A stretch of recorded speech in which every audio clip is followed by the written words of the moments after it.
ሰላም ጤና ይስጥልን ክቡራንና ውድ አድማጭ ተከታታዮቻችን፣ አሁን በተሰሙና መደመጥ ባለባቸው ሰበርና ልዩ መረጃዎችን ይዘን ቀርበናል። እንደተለመደው ሁላችሁም ቪዲዮውን ላይክ አድርጋችሁ እስከ ዜናችን ፍጻሜ ድረስ አብራችሁ እንድትቆዩ በአክብሮት እየጋበዝን ለዛሬ ያዝንላችሁን ከሀገር ውስጥ ዋና ዋና መረጃዎችን በማስተዋወቅ እንጀምራለን። በአርሲ ዞን በተከሰተው ወቅታዊ ችግር ጉዳት የደረሰባቸውን ወገኖች መልሶ ለማቋቋምና ለማጽናናት የኢትዮጵያ ኦርቶዶክስ ተዋሕዶ ቤተክርስቲያን ከፍተኛ የልዑካን ቡድን ዛሬ ማለዳ ወደ ስፍራው ማቅናቱን የቅድስት ቤተክርስቲያን የሕዝብ ግንኙነት መምሪያ ኃላፊ አስታወቀ። ወደ ስፍራው የሄዱት ከፍተኛ የቤተክርስቲያኗ ብፁዓን አባቶች እነማን እንደሆኑ ዝርዝር መረጃው እጃችን ደርሷል። በሚቀጥሉ ደቂቃዎች ውስጥ ወደ እናንተ የምናደርስ ይሆናል። እስከ ዜናችን ፍጻሜ ድረስ አብራችሁን ቆዩ።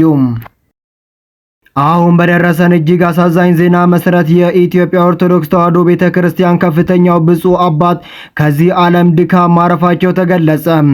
እኛ አባት ማናቸው? የት አካባቢ ያረፉ? እንዴት ተሳረፉ? የሚለው ዝርዝር መረጃው ከቤተ ክህነት የወጣው እጃችን ደርሷል። በሚቀጥሉ ደቂቃዎች ውስጥ ወደ እናንተ የምናደርስ ይሆናል። እስከ ዜናችን ፍጻሜ ድረስ አብራችሁን ቆዩ። እንዲሁም ለዚህ ታላቅ የዩቲዩብ ቻናል አዲስ ሆናችሁ ደግሞ ሁላችሁም ዩቲዩብ ቻናሉን ሰብስክራይብ አድርጋችሁ የደውል ምልክቷን በመጫን ኦል የምትለውን ያብሩም።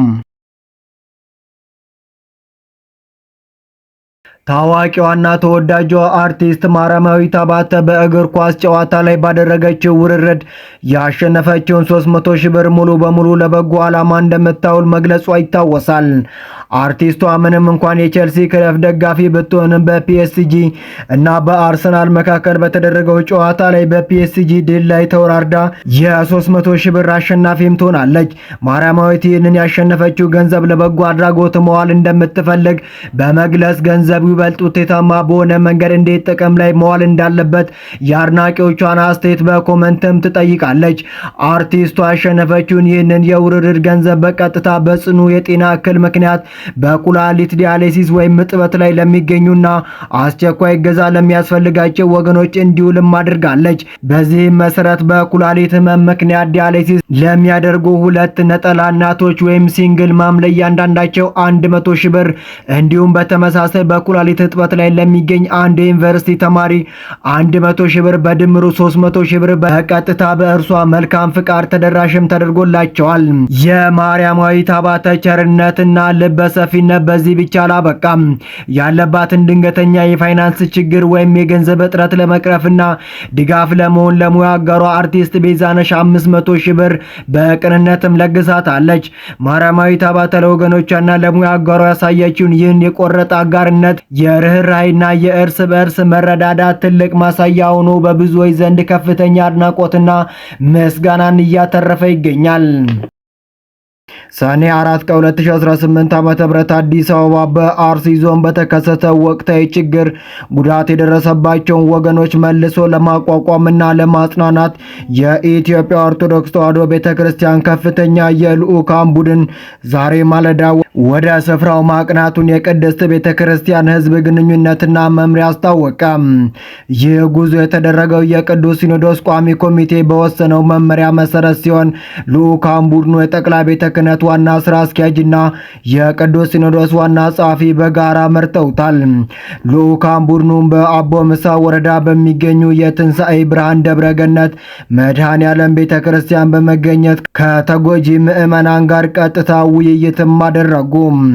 የጠቅላይ ቤተ ክህነት ዋና ስራ አስኪያጅ የደቡብ ምዕራብ ሸዋና የሸገር ከተማ አህጉረ ስብከት ሊቀ ጳጳስ ብፁዕ አቡነ ሳይሮስ ለአካባቢው ተጎጂዎች ባስተላለፉት አባታዊ መጽናኛ መልእክት ቅድስት ቤተ ክርስቲያን በልጆቿ ላይ በደረሰው ድንገተኛ መከራ ጥልቅ ሐዘን እንደተሰማትም ገለጹ። ሕይወታቸውን ላጡ ወገኖች እግዚአብሔር አምላክ መንግሥተ ሰማያትን እንዲያወርስ ለቤተሰቦቻቸው ደግሞ ጽናትን እንዲሰጥ የዘወትር ጸሎታቸው መሆኑን ጠቅሰው የተቃጠሉ አብያተ ክርስቲያናትን መልሶ ለመገንባትና የተፈናቀሉትን በዘላቂነት ለማቋቋም የሚያስችል አብይ ኮሚቴ በጠቅላይ ቤተ ክህነት ደረጃ ተዋቅሮ ወደ ስራ መግባቱን ይፋ አደረጉ። በመርሃ ግብሩ ላይ የተገኘውን የምስራቅ ሸዋ ሀገረ ስብከት ሊቀ ጳጳስ ብፁዕ አቡነ ጎርጎርዮስ በበኩላቸው ምዕመናንን በገጠማቸው ፈተና ሳይደናገጡ በሃይማኖታቸውና በኢትዮጵያዊ የመቻቻል እሴታቸው እንዲጸኑ አሳሰቡ።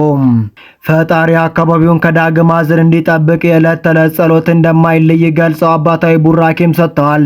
የአካባቢው ሽማግሌዎችና የአባ ገዳዎች አቋም በዕለቱ የተዘጋጀውን ጊዜያዊ የአስቸኳይ ጊዜ ድጋፍ የጠቅላይ ቤተ ክህነት ዋና ስራ አስኪያጅ ለአካባቢው ሊቀ ጳጳስ ብፁዕ አቡነ ኤልሳ አስረክበዋል።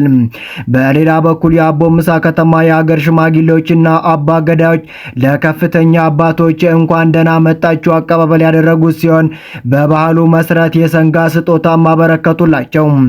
የሀገር ሽማግሌዎቹ በሰጡት መግለጫ በአካባቢው የተከሰተውን ጥቃትና የደረሰውን ጉዳት አጥብቀው አውግዘውታል።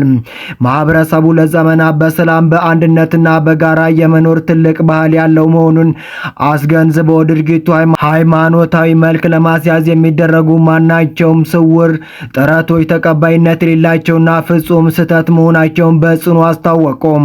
ለብፁዓን አባቶች የተበረከተው የሰንጋ ስጦታ ወዲያውኑ በችግር ውስጥ ላሉ ተፈናቃዮች ወገኖች እንዲከፋፈል ተደርጎ የመጽናኛ መርሃ ግብሩን በሰላም ተጠናቋል። አሁን በደረሰን እጅግ አሳዛኝ ዜና መሰረት የአዳማ ናዝሬት ደብረ ሰላም ቅዱስ ገብርኤል ካቴድራል የመጻሕፍት መምህር የሆኑት ሊቀ ሩሃያን ቆሞስ አባ ዮሴፍ ካሳሁን ከዚህ ዓለም ድካም ማረፋቸው ተገለጸ። በካቴድራላችን 49 ዓመት የጽናት የፍቅር የወንጌል አገልግሎት በእግዚአብሔር ፍቃድ በእረፍት ተፈጸመ። ባደረባቸው ሕመም በሕክምና ሲረዱ ቆይተው ዛሬ ሰኔ 3 ቀን 2018 ዓ.ም ከዚህ ዓለም ድካም ማረፋቸውን የኢትዮጵያ ኦርቶዶክስ ተዋሕዶ ቤተክርስቲያን አስታወቀች። በነገው ዕለትም በተማሩበትና ባገለገሉበት ታላቁ ገዳም ደብረ ሊባኖስ ሥርዓተ ቀብራቸው እንደሚፈጸምም ተገልጿል።